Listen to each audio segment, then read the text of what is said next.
Hi, first signs Aries Leo and Sagittarius. Welcome pa sa ating channel.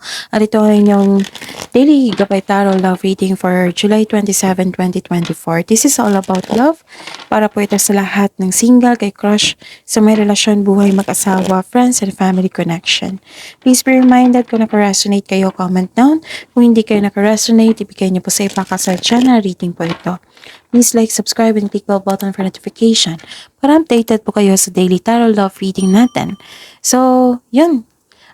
Kung gusto nyo ng update, kung gusto nyo malaman kung ano yung feelings and intention, yung anong next action ng inyong partner, ng inyong person, may love reading po tayong offer. So, comment down for link para magbigay ako ng link kung paano nyo ako makontak. Okay? This is for you, Aries Leo Sagittarius, July 27, 2024.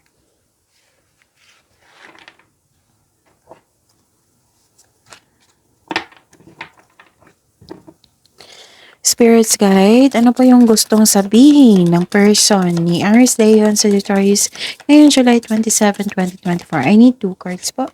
3 cards pala. I know I was wrong by not talking to you. Would you be open to talking to now? Ng gustong taong to. Iniisip-isip niya ngayon kung makausap ka na daw ngayon. I'm always here for you. Sabi niya.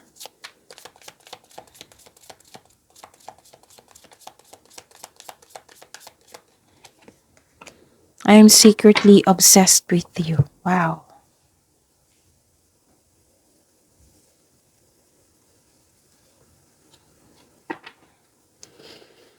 Okay. Spirits Guide, energy po ni Aries Leo and Sagittarius sa love life nila ngayon July 27, 2024.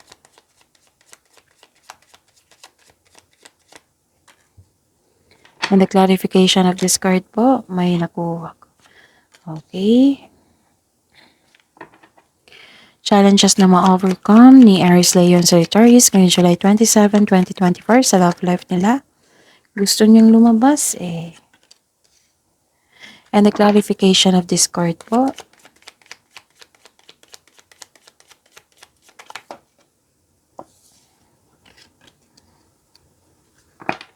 Kamusta ang feelings ng person ni Aries Leo and Sagittarius ngayon July 27, 2024? And the clarification of this card.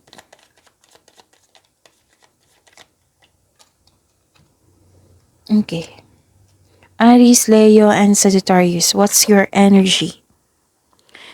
May nakita ko ditong concern sa unfair treatment. Disbalance sa inyong emotion ngayon. May bias daw, may false accusation, injustice, may hindi totoo sa inyo. So, mag-ingat kayo sa isang tao na may accusation sa inyo, may masamang paratang. Nakikita ko rin dito yung disbalance sa inyong emotion. So, yun. Panatilihin mo daw maging totoo with the right values, rewards comes. Okay? Nakikita ko dito na may may nakita ko ditong sadness and pain sa inyong energy. Yung ang heartbreak o pagkabigo sa isang nakaraan o kasalukuyang relasyon, tumitimbang sa inyong isipan ngayon. Ang pagtanggap ng isang masakit o na katotohanan o pagtanggi sa isang mahalagang hakbang. Oo. Tulad ng actually nakita ko dito yung heartbreak, pagkabigo. Pwedeng sa past ito or sa kasalukuyan, sa present po. Actually may magandang naghihintay sa inyo. May concern dito sa okay, may third party issue dito. You are broken hearted dahil sa third party situation. Sabi po ng card po dito, wag po daw kayo magpadala sa matinding lungkot. So what is the challenge na ma-overcome nyo? Nakikita ko dito yung pag-iingat eh. Guarded ka na. Para sa mga marelasyon sa buhay mag-asawa, isa sa inyo naghihintay ng establishment, yung ma-establish yung feelings nyo sa isa't isa bago pumasok sa isang seryosong commitment. Oo.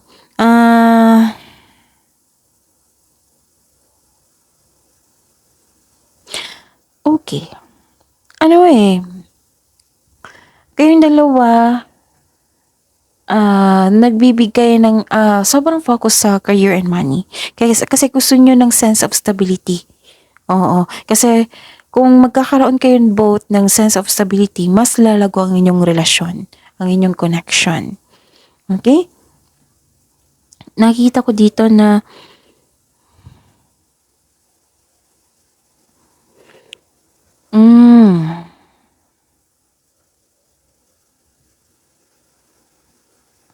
you have your freedom here.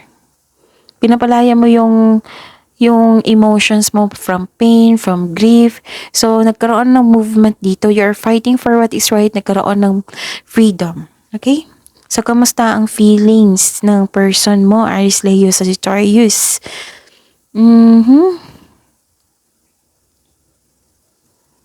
Nakikita ko dito, nagkaroon ng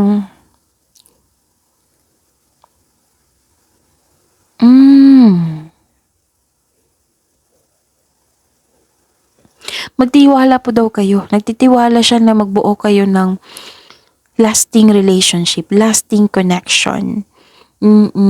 Kasi marunong daw kayo mag-alaga. Tapos maasahan ka rin niya. Sabi niya. Kaya lang, nagkaroon siya ng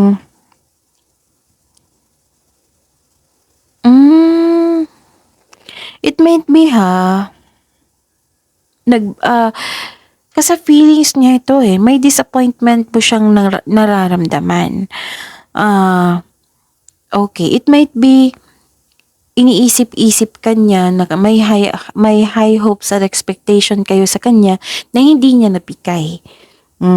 Yung bigla siyang nagbago. Oo, maaring tumitimbang ito sa isipan niya ngayon. Kasi, ang sabi po dito, I know I was wrong by not talking to you. Nagsisisi naman po siya. Okay? So, that's it. So, yun. See you tomorrow, Aries, Leo, Sagittarius. Please like, subscribe, and click bell button for notification para updated po kayo sa daily tarot reading natin. Maraming salamat po.